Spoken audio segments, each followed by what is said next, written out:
कैसे आप लोग? उम्मीद करता हूं कि सब बढ़िया होगा। और अगर बढ़िया नहीं हुआ तो हम बढ़िया बना देंगे। ठीक है। अगर आप लोगों को अकाउंट से रिलेटेड अगर डर लग रहा है तो निश्चिंत रहिए। हम लोग अभी सीए फाउंडेशन का जो अकाउंट पढ़ रहे हैं वो बेसिक से पढ़ रहे हैं। ऐसा बेसिक्स जो शायद आपने पढ़ा हो या ना पढ़ा हो, क्योंकि कॉमर्स में कई बार ऐसा होता है कि बच्चे 11 12 में कॉमर्स नहीं लेते पर सीए फाउंडेशन में आके, ठीक है, भले ही साइंस हो और सीए फाउंडेशन ले लेते हैं। तो ऐसा बहुत लोगों के साथ होता है। तो निश्चिंत रहिए भैया, आप लोगों ने भले 11 12 में पढ़ा हो या ना पढ़ा हो, फिर भी ये चैप्टर को हम लोग पूरा डिटेल में पढ़ने वाले हैं। तो चलिए आज का जो टॉपिक शुरू करते हैं। तो देखिए बच्चों, जैसा कि हम लोगों ने लास्ट जो टॉपिक था, लास्ट हमारा टॉपिक में हम लोगों ने दो चीजें पढ़ा था। एक हम लोगों ने पढ़ा था बिजनेस एंटिटी कंसेप्ट और दूसरा मनी मेजरमेंट कंसेप्ट। आप लोगों को याद होगा तो ठीक है। आज का जो टॉपिक है जिसका नाम है पीरियोडिसिटी कंसेप्ट। Periodicity concept. अब पीरियोडिसिटी कंसेप्ट क्या होता है? ठीक है, सबसे पहले हम लोग समझते हैं पीरियड। ठीक है, पीरियड। अब अगर एक पीरियड की बात करें, ठीक है, तो कोई भी पीरियड मतलब होता है 12 मंथ का। ठीक है, अकाउंटिंग में कोई भी जो पीरियड है वो होता है 12 मंथ का। जैसे एक ईयर 12 मंथ का होता है। अब देखिए यहां पे डेफिनेशन में क्या लिखा है। This is also the concept of definite accounting period. यहां पे एक वर्ड यूज किया है, अकाउंटिंग पीरियड। ठीक है, as per the going concern concept, ठीक है, the indefinite life of entity is assumed and the business entity is cause। बहुत सारी चीजें लिखी है, मैं सिंपल लैंग्वेज में बताता हूँ। यही देखिए, जैसे यहाँ पे लिखा है, ये मेन उसका डेफिनेशन है। भले यहाँ से शुरू किया है, ठीक है, पर इसका जो मेन डेफिनेशन है ना वो आप लोगों को समझ में आएगा यहाँ से। देखिए क्या लिखा, according to this concept account should prepare every period not for the end of life. Usually the period is 1 calendar year. देखिए अकाउंटिंग में जो पीरियड है, ठीक है, जब अकाउंटिंग किया जाता है मतलब ट्रांजैक्शन को रिकॉर्ड किया जाता है, तो पीरियड को यहाँ पे ना बच्चों दो कैटेगरी में डिवाइड किया है। एक को बोला कैलेंडर ईयर, ध्यान में रखना, कैलेंडर ईयर, ठीक है, और दूसरे को यहाँ पे बोला गया है फाइनेंशियल ईयर। फाइनेंशियल ईयर को ही अकाउंटिंग ईयर भी बोलते हैं, ये ध्यान में रखना, फाइनेंशियल ईयर। अब कैलेंडर ईयर हो या फाइनेंशियल ईयर हो, दोनों कितने महीनों का रहेगा? 12 महीने का। सिर्फ फर्क इतना है कि कैलेंडर ईयर स्टार्ट होगा आपका 1 जन टू 31 दिसंबर। ये चीज ध्यान में रखना। कितने महीने हो गए टोटल? 12 मंथ। ठीक है, और फाइनेंशियल ईयर जो है बच्चों वो स्टार्ट होगा आप लोगों का 1 अप्रैल टू 31 मार्च। अगर आप देखोगे तो ये भी जो टोटल मंथ है ना, ये भी टोटल हो गए 12 महीने। तो ये कंसेप्ट क्या बोलता है? ये कंसेप्ट सिंपल ये बोलता है कि कोई भी बिजनेस को अगर अपना अकाउंटिंग रिकॉर्ड करना है तो ईयरली बेसिस पे कीजिए। Yearly, whether it is a calendar year और फाइनेंशियल ईयर, आपकी मर्जी, आपको कैलेंडर ईयर फॉलो करना है या फाइनेंशियल। पर 90-95% जो बिजनेस है वो अपना जो अकाउंटिंग रिकॉर्ड करते हैं वो करते हैं फाइनेंशियल ईयर के हिसाब से। Financial year 1 April to 31 March, यही चीज यहाँ पे लिखी है। देखो, according to this concept account should prepare after every period. Account को प्रिपेयर करो हर साल में, ठीक है, not end of the life, कि भैया साल पूरा लाइफ खत्म होने के बाद नहीं, हर साल आप अकाउंटिंग को रिकॉर्ड करो। मतलब 2015 में किया, 16 में किया, 17 में किया, 18, हर साल आपको अलग बुक्स ऑफ अकाउंट बनाना है। अब ऐसा क्यों बोला कि आगे समझ में आएगा। देखिए, usually the period is 1 calendar year. Calendar year हम लोगों ने पढ़ा, अब ये कैलेंडर ईयर भी हो सकता है और फाइनेंशियल ईयर भी। ये थोड़ा समझने की कोशिश कीजिए। ठीक है, यहाँ पे जो लिखा है 1 अप्रैल टू 31 मार्च, ये क्या है? Financial year. अब देखिए इसका फायदा क्या है। देखिए कि भैया पीरियोडिसिटी कंसेप्ट का एडवांटेज क्या होता है। देखिए, सबसे पहला, comparing financial statement of different period. अब इसका मतलब क्या हुआ कि आप लोग मान लो कि कैलेंडर ईयर यूज कर रहे हैं, तो हर साल आप लोगों को नया बुक्स ऑफ अकाउंट बनाना है, मान लो कि नया रजिस्टर बनाना है, तो आपने क्या, आपके फाइनेंशियल स्टेटमेंट और ट्रेडिंग पी&एल और बैलेंस शीट, तो मान के चलते अभी फिलहाल बैलेंस शीट, तो आप लोगों ने 2015 में भी बैलेंस शीट बनाया, 2016 में भी बनाया और 2017 में भी बनाया।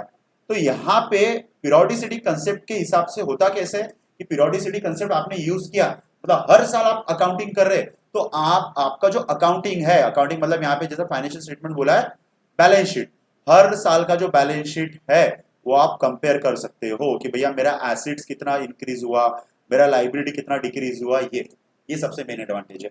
Number 2, uniform and consistency accounting treatment ascertain profit and assets of the business.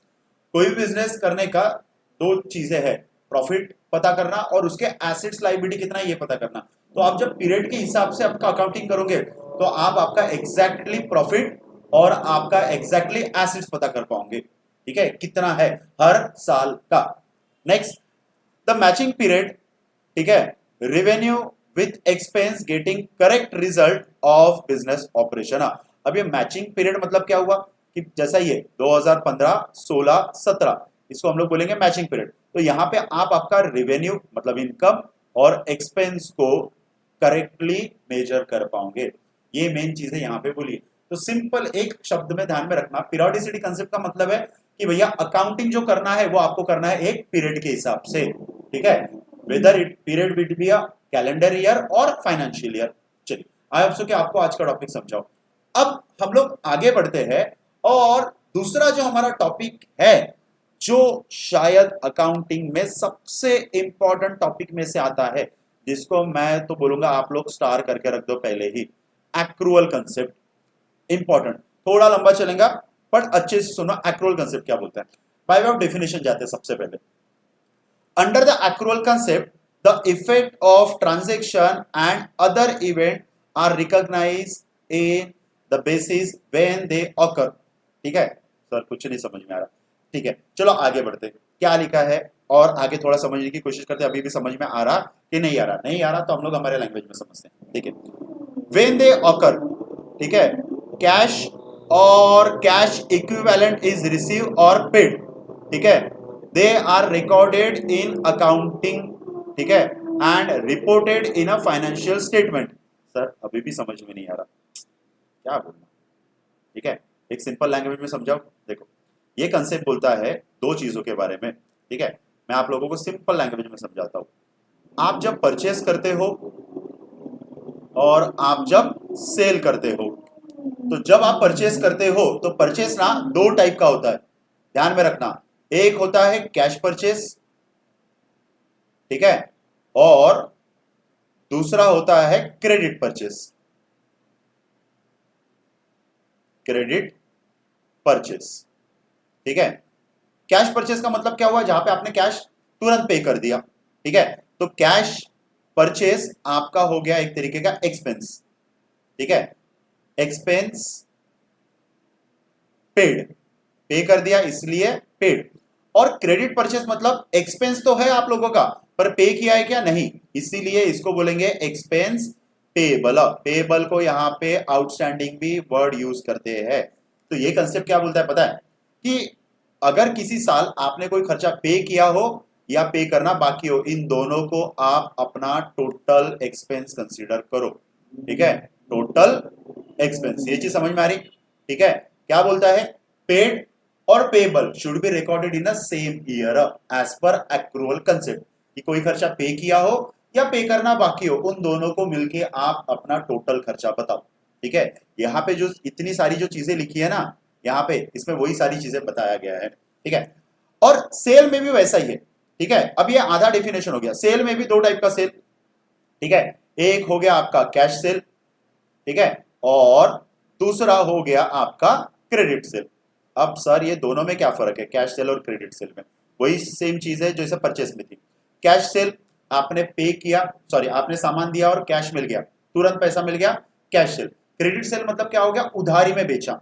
अब यहां पे समझो, जैसा परचेस जो है, परचेस आपके लिए रहेगा एक्सपेंस, वैसा ही अगर आप सेल करते हो तो सेल आपके लिए रहेगा इनकम। कई बार इनकम को रेवेन्यू भी बोलते हैं, ये चीज ध्यान में रखना। अब यहाँ पे कैश सेल और क्रेडिट सेल से क्या हो रहा है, देखो यहाँ पे आप लोग बोलोगे इनकम रिसीव, पैसा मिल गया इसलिए इनकम रिसीव। और क्रेडिट सेल मतलब आपने उधारी में बेचा, पैसा मिलने वाला है, मिला नहीं है, तो इसीलिए यहां पे बोलेंगे इनकम रिसीवेबल। ये ध्यान में रखना, इनकम रिसीवेबल, ठीक है। तो ये कंसेप्ट क्या बोलता है पता है, पेड और पेएबल दोनों को खर्चा बताओ, वैसा ही इनकम रिसीव और रिसीवेबल दोनों को आप अपना इनकम बताओ। ठीक है, सिंपल सी चीज है, ये दोनों को आप अपना टोटल इनकम आप बता सकते हो कि भैया इतना पैसा मुझे मिला और इतना पैसा मुझे मिलने वाला है, ये मेन है। तो क्या बोलता है accrual concept, paid and payable recorded in the same year and income receive और receivable recorded in a same year. I hope so कि आप लोगों को ये दोनों में फर्क समझाओ। यहाँ पे अगर एग्जांपल के थ्रू जाते हैं तो एग्जांपल में देखिए क्या लिखा है। मिस्टर एक्स एक क्लोथ मैन्युफैक्चरर है जिसने इन्वेस्ट किया 50,000 और उसने 50,000 रुपए का परचेस किया और 60,000 रुपए का उसने बेचा। अब 60,000 रुपए का जो बेचा तो कस्टमर ने उसको 50,000 रुपए इन कैश तुरंत दे दिया और 10,000 रुपए जो है ना वो पे करने वाला है। सेल कितने का किया, टोटल 60, जिसमें से 50,000 रिसीव एंड 10,000 रिसीवेबल। तो ये कंसेप्ट क्या बोलता है पता है कि भैया एज पर दिस कंसेप्ट कि भैया आपका जो इनकम है वो आप टोटल इनकम आपका बताओ 60,000, 50,000 कैश मिला और 10,000 कैश मिलने वाला है। वैसा ही ये कंसेप्ट एक्सपेंस के बारे में भी बोलता है। ठीक है कि भैया अगर आपने कोई खर्चा पे किया और पे करना बाकी हो, इन दोनों को आप अपना टोटल एक्सपेंस बताओ। ठीक है, आई होप सो आप लोगों को ये कंसेप्ट समझ में आया हो। ये सारे एग्जाम्पल आप पढ़ सकते हो और अगर एग्जाम्पल पढ़ने के बाद फिर भी अगर आप लोगों को कोई डाउट जा रहा है तो आप यहाँ पे कमेंट करके मुझे पूछ सकते हो, डेफिनेटली मैं उसका आपको आंसर दूंगा। ठीक है, अब यहाँ पे कुछ फॉर्मूले हैं। ठीक है, ये फॉर्मूले क्या है कैसे है ये हम लोग पढ़ेंगे नेक्स्ट क्लास में। ठीक है, क्योंकि बहुत ज्यादा ओवरहेड ना हो जाए आप लोगों को। तो आई होप सो कि आप लोगों को पीरियोडिसिटी कंसेप्ट और एक्यूरल कंसेप्ट ये अच्छे से समझाओ। तो बच्चों आज के लिए इतना ही, थैंक यू वेरी मच।